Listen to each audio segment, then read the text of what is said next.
अब हम देखेंगे मौर्य प्रशासन।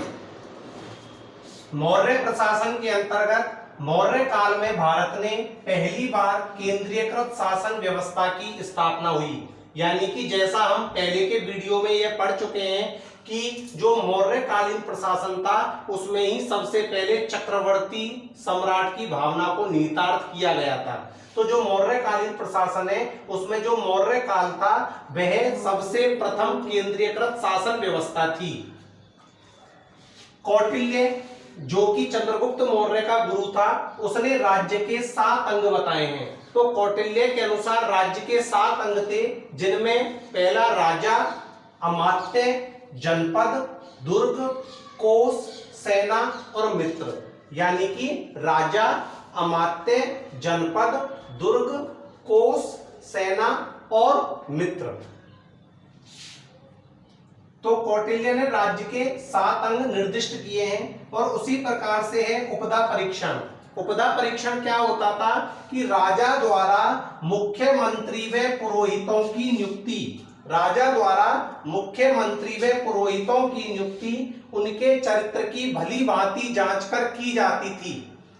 राजा द्वारा मुख्यमंत्री व पुरोहितों की नियुक्ति भली भांति जांच परख कर की जाती थी, जिसे उपदा परीक्षण कहा जाता है। तो मौर्यकालीन प्रशासन में हमने पढ़ा कि कौटिल्य के अनुसार राज्य के 7 अंग थे। उसी प्रकार से उपदा परीक्षण क्या होता था, राजा द्वारा मुख्यमंत्री व पुरोहितों की नियुक्ति उनके चरित्र की भली भांति जांच कर की जाती थी, जिसे उपदा परीक्षण कहा जाता था। केंद्रीय कालीन प्रशासन में अर्थशास्त्र में 18 विभागों का उल्लेख मिलता है। तो देखिए आप, अर्थशास्त्र में 18 विभागों का उल्लेख मिलता है और इन विभागों के जो अध्यक्ष होते थे उनको तीर्थ कहा जाता था। तो अर्थशास्त्र में 18 विभागों का उल्लेख है केंद्रीय प्रशासन में। यानी कि डिपार्टमेंट जैसे होते हैं हमारे यहाँ पर रेलवे डिपार्टमेंट, शिक्षा विभाग, इसी प्रकार से 18 विभागों का उल्लेख किया गया है अर्थशास्त्र में, जिनके अध्यक्षों को तीर्थ कहा जाता था, जैसे वर्तमान में मिनिस्टर्स होते हैं। तो इसी प्रकार से अर्थशास्त्र में उन्हें तीर्थ कहा जाता था और तीर्थों का जो अध्यक्ष होता था उसे महामात्र कहते थे। तीर्थों के अध्यक्ष को महामात्र कहते थे और विभागों को तीर्थ कहा जाता था। अर्थशास्त्र में जो 18 विभागों का उल्लेख है जिन्हें तीर्थ कहा जाता था और तीर्थों का जो अध्यक्ष होता था उसे महामात्र कहा जाता था। इसके बाद है समाहर्ता। समाहर्ता का जो सबसे मुख्य कार्य होता था वो है राजस्व एकत्रित करना। तो समाहर्ता का जो सबसे मुख्य कार्य था वो था राजस्व एकत्रित करना। तो इसके बाद आता है सन्निधाता या सन्नियाता। तो सन्निधाता का मुख्य कार्य था कोषाध्यक्ष, यह कोष का अध्यक्ष होता था। तो सन्निधाता कोषाध्यक्ष कहलाता था और समाहर्ता का मुख्य कार्य राजस्व एकत्रित करना था। अर्थशास्त्र में 26 विभाग अध्यक्षों के भी उल्लेख मिलते हैं।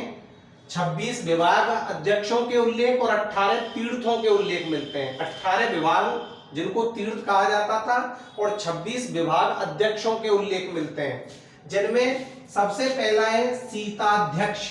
अब आपने पढ़ा है कि जो हल होता है, हल का जो निचला किनारा होता है उसको सीता कहा जाता है। हल का एक हिस्से को सीता कहा जाता है। तो इसका मतलब है कि हल का संबंध है कृषि से, तो सीता अध्यक्ष जुड़ गया कृषि से। तो सीता अध्यक्ष का संबंध कृषि से है। इसी प्रकार से है सूत्राध्यक्ष। और सूत्राध्यक्ष बना है सूत से, और सूत का काम होता है काटना या बुनना। तो सूत्राध्यक्ष का जो संबंध था वो काटने और बुनने से था। इसी प्रकार था लूनाध्यक्ष। तो जो लूनाध्यक्ष है उसका संबंध है बूचड़ खाने से।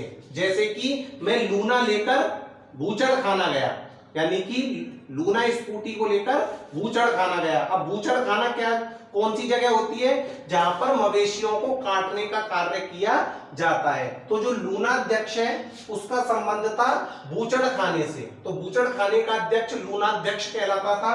उसी प्रकार से है पौतवाध्यक्ष। पौतवाध्यक्ष जो जुड़ा हुआ था, अब पोत, पोत यानी नाव, जो पोत होते हैं उन पोतों का संबंध होता है नावों से, तो उनके अध्यक्ष को कहा जाता था पोतवाध्यक्ष। और इसी प्रकार से होते थे आठविक, जो कि वन विभाग का प्रमुख होता था, यानी कि वनपाल होता था, उसे आठविक कहा जाता था। तो देखिए अर्थशास्त्र में 18 विभाग मिलते हैं। 18 विभागों को तीर्थ कहा जाता था, तीर्थों के अध्यक्ष को महामात्र कहा जाता था, और राजस्व एकत्रित करने का कार्य समाहर्ता करते थे, और कोषाध्यक्ष होता था सन्निधाता। और अर्थशास्त्र में 26 विभाग अध्यक्ष भी मिलते हैं, जो कि सामान्यतः लूनाध्यक्ष बूचड़ खाने से जुड़ा हुआ था, सूत्राध्यक्ष कताई बुनाई से जुड़ा हुआ था, सीताध्यक्ष कृषि से जुड़ा हुआ था, आठविक वन विभाग का प्रमुख होता था,